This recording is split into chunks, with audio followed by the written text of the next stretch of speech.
aula de hoje vai ser sobre a história dos Estados Unidos, desde sua colonização até a Guerra de Secessão.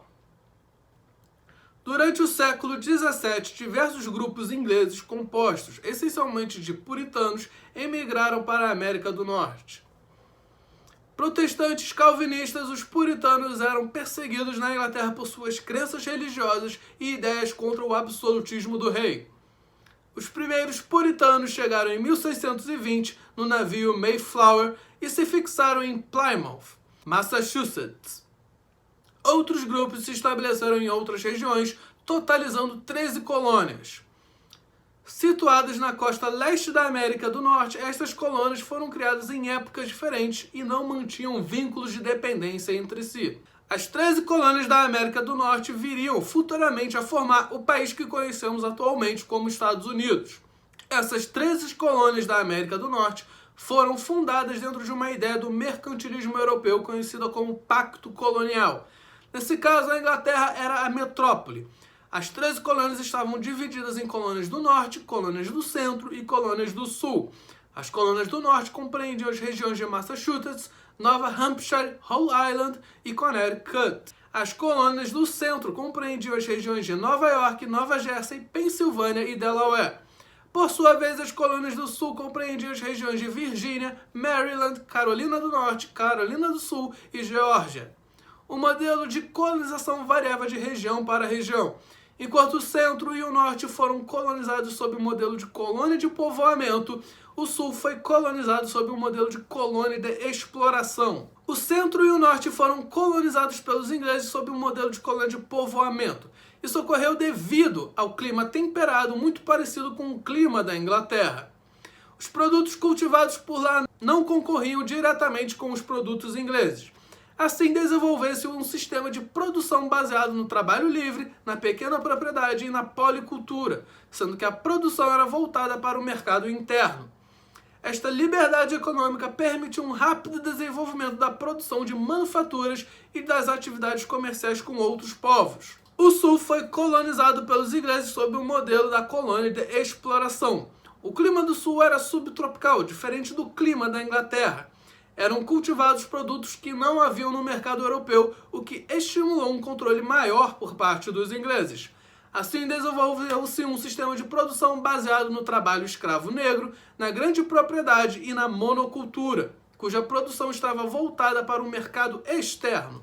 As colônias do Sul dependiam essencialmente de suas relações econômicas com a metrópole, onde exportavam seus produtos tropicais como o algodão e o tabaco. No decorrer do século XVIII, os princípios iluministas que se espalhavam pelo continente europeu inspiraram os colonos do Norte a exigir reformas, menos impostos cobrados e mais liberdade da colônia em relação à metrópole. Nesse contexto, a disputa por territórios da América do Norte acabou gerando a Guerra dos 7 Anos entre Inglaterra e França de 1756 a 1763.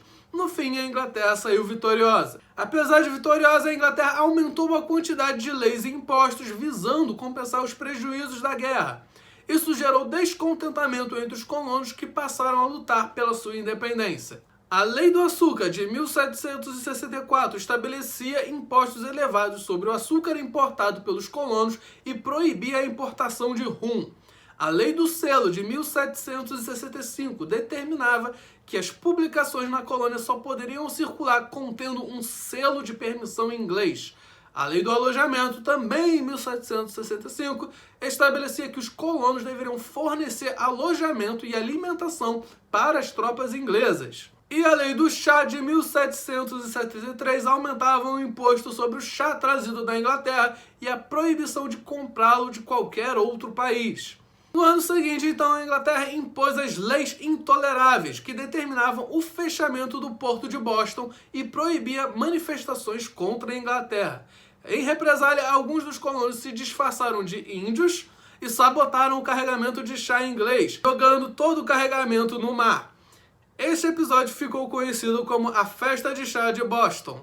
Este fato marcou o início dos grandes protestos que, nesse mesmo ano, levaram os colonos a realizar o primeiro Congresso da Filadélfia. O Congresso, em linhas gerais, exigia o não pagamento de vários impostos e taxas decretadas pelos ingleses. Em 1775, os colonos e os ingleses começaram então uma luta armada. No ano seguinte, os colonos realizaram o segundo Congresso da Filadélfia, que foi seguido por declaração de guerra contra os ingleses. Em 4 de julho deste ano foi criada a Declaração de Independência por Thomas Jefferson, inspirada nas ideias iluministas. George Washington foi designado comandante das tropas dos colonos que, apesar de algumas vitórias, estavam em desvantagem em relação ao exército inglês. Porém, a França e a Espanha forneceram apoio militar ao exército dos colonos, visando prejudicar a Inglaterra.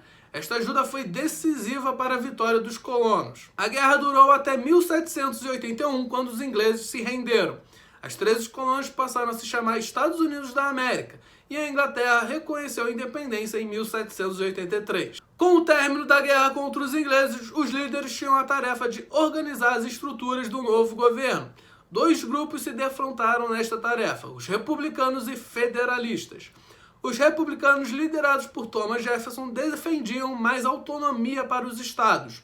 Por sua vez, os federalistas, liderados por George Washington, defendiam a existência de um poder central forte. George Washington se tornou o primeiro presidente dos Estados Unidos. E para equilibrar as duas tendências foi criada a Constituição de 1787.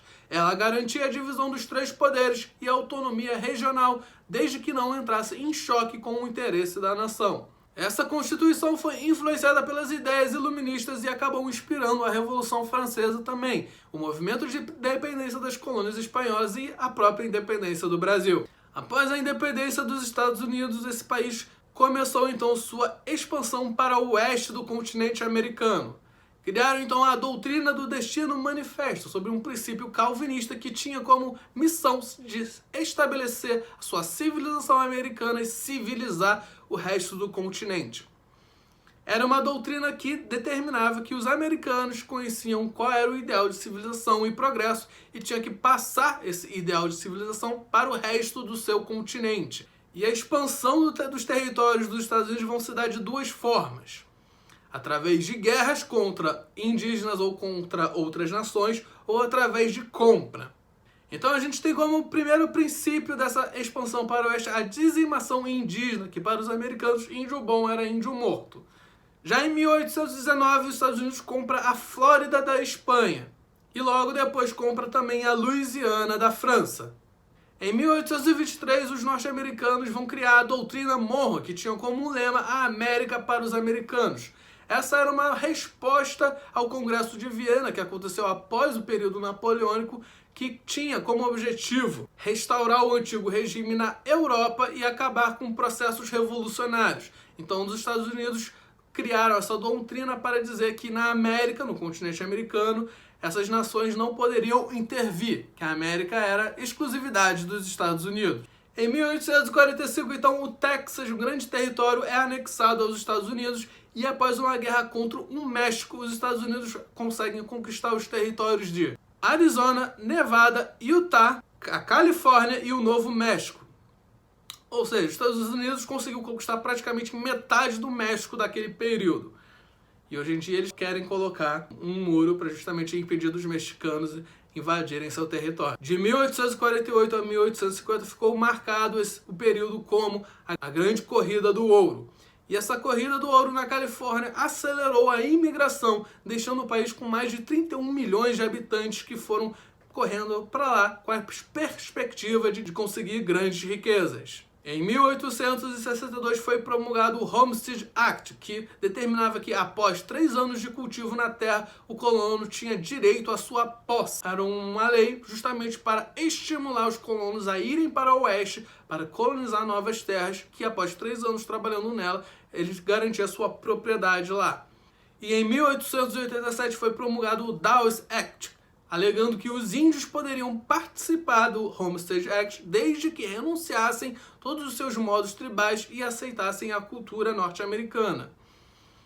Ou seja, os norte-americanos expulsaram os índios de lá e diziam que para eles reaverem aquela terra, eles deveriam renunciar todos os seus costumes. A conquista de todos esses territórios no oeste dos Estados Unidos levou a um grande conflito entre os Estados Unidos do Sul e os Estados Unidos do Norte, que tinham divergências políticas acerca sobre a escravidão naqueles territórios. Essas divergências políticas logo culminariam na Guerra de Secessão, ou também conhecida como a Guerra Civil Americana. Essa guerra foi um conflito envolvendo então o norte e o sul dos Estados Unidos entre 1861 e 1865. Podemos dizer que a guerra ocorreu por diferenças econômicas entre esses dois estados. Essas diferenças começaram a se tornar evidentes entre o processo de colonização se intensificando após a independência. O norte dos Estados Unidos tinha um clima temperado, economia baseada na indústria e no livre mercado, produção para o mercado interno, trabalho livre, policultura e minifúndio. Já o sul dos Estados Unidos, por sua vez, tinha um clima tropical, economia baseada na agricultura, produção para exportação, trabalho escravo e monocultura e latifúndio. O sul dependia da escravidão como forma de mão de obra para sua lavoura. Já o norte desejava o fim da escravidão para aumentar o mercado consumidor, fortalecendo então a sua indústria.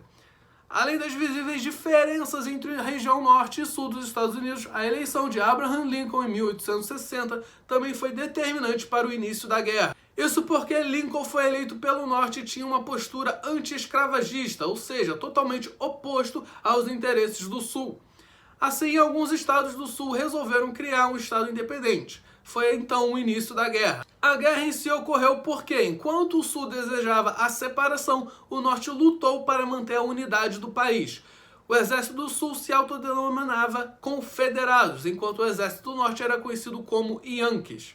Considera-se que a vitória do norte ocorreu, entre outros motivos, devido à superioridade da tecnologia bélica e à libertação dos escravos, que desestabilizou as tropas do sul.